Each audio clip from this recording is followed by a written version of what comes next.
Ibangiu sia dhiu mundume akulwa kisungu cha mwema akulwa kintu kingi cha mwema akulwa waendie skulu yeba cha mwema.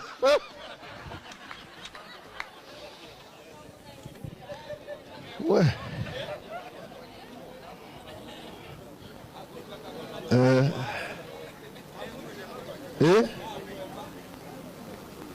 akula hotel yuni wao wewe ona nazongea document yako ya sia hotel yuni wangania na wasia baba ile hata aimo nena isia kama maigatu miwe document isunde yazi ti mutuze wazo bise na nende no nito nyoweta nune wokili icho kutumia ate utaizi kila ukwasi na hiyo atuweke aibu na hivyo ndetu zili aye. Are you with us? Yes, yeah, I'm with us.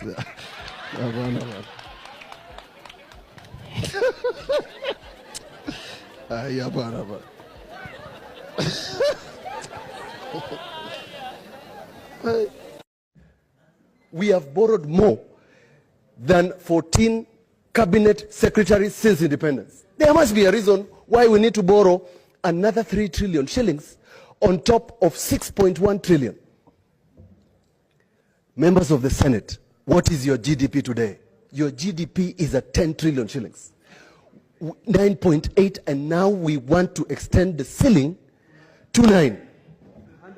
What sort of a country does that? Now, the question that we have addressed here, how much is the budget gap? My dear colleagues, the budget gap for this financial year is 635 billion. The budget gap for the next financial year, according to the BPS, is 584.6 billion.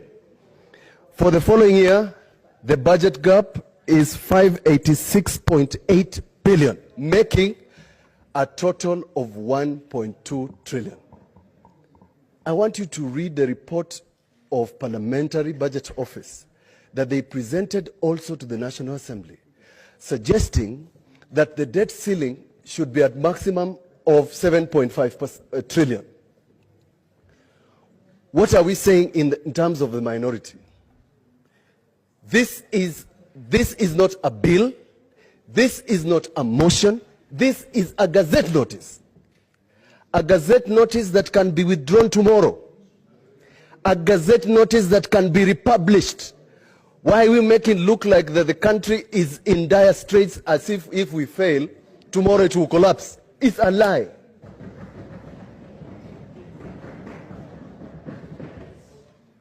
The country is looking up to you. In fact, in a recent article, and although we don't quote newspapers, Mbadi says Parliament blamed for debt burden, that we have given Treasury so much leeway to borrow without imposing conditions.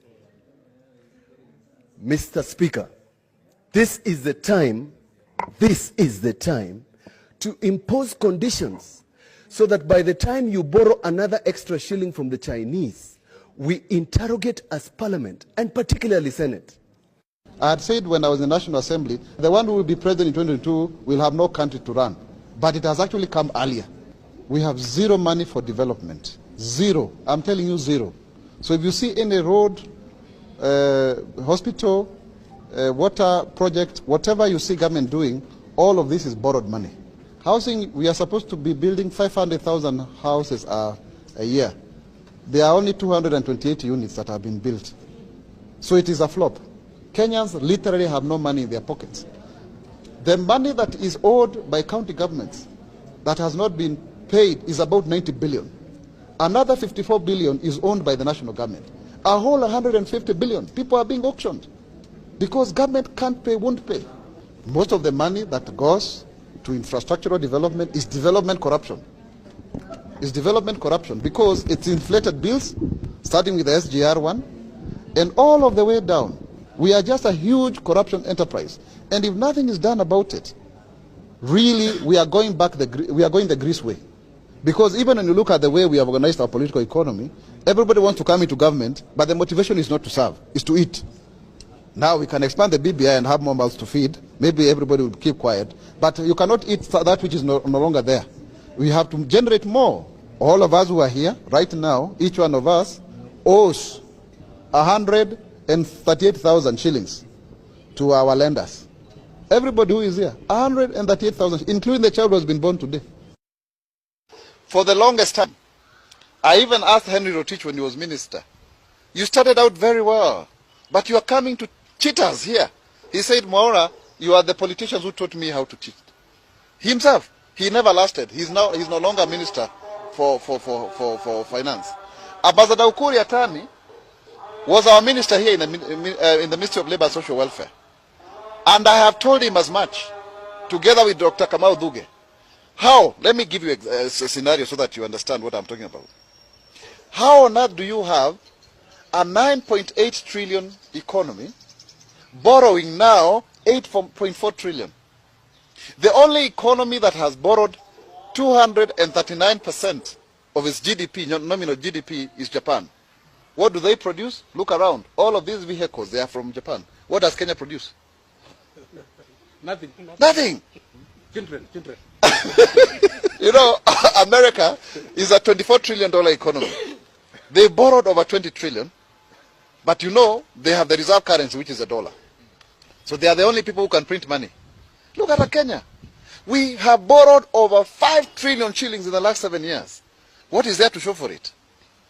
Other than just expanding the size of government. So yes, that video that you are seeing going viral, I spoke about it in February. In fact, Mheshimiwa Sankoko was asking me about it then. In December, it's still going viral. Why? When I spoke, some people even called me from very high offices and they were telling me, Mwaura, what are you saying? I said, I will stand by the truth. We are now digging our hole deeper.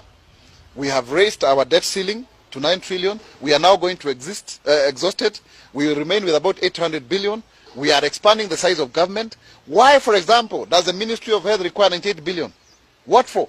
When health is devolved. Come on, I mean, let's be serious. How do you explain the building of Dongokundu bypass at a cost of 1 billion per kilometer?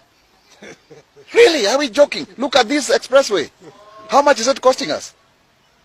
This is development corruption and voodoo economics. I mean, let's not just lie to Kenyans.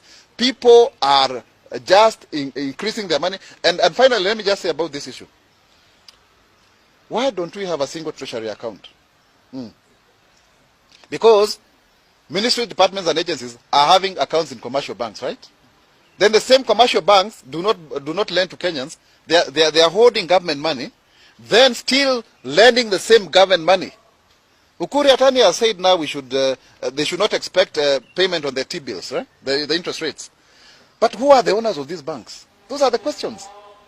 For the last 10 years, which huge multinational-like kind of company has grown out of our economy?